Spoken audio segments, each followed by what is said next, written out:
Dressing up isn't just for Halloween.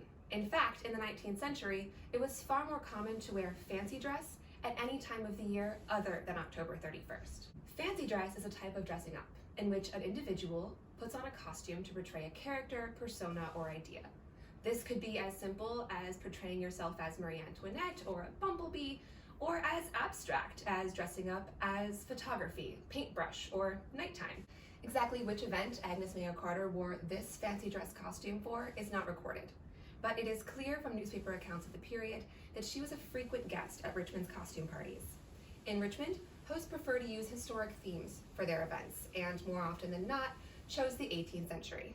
One such event was the Colonial Ball, a charity event she attended in 1890. Souvenir photographs from the period show her in full 18th century regalia. While this is a different costume than the one she wore to that event, it references the same era, demonstrating Richmonders' enthusiasm for this period in particular. Both the silk and style imitate an 18th century robe and petticoat, while the gown itself adheres to the fashionable bustled silhouette of the late 19th century. Partygoers created costumes in a number of ways, but typically looked to fancy dress catalogs and magazines for instructions and descriptions on how to put together an appropriate costume.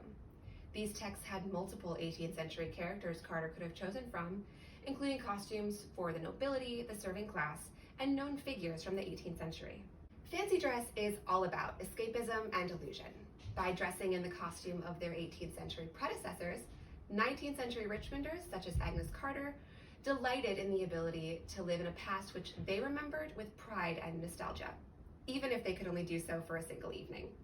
To connect to more Richmond history, come visit us at the Valentine and look for more videos about great objects in our collection coming soon.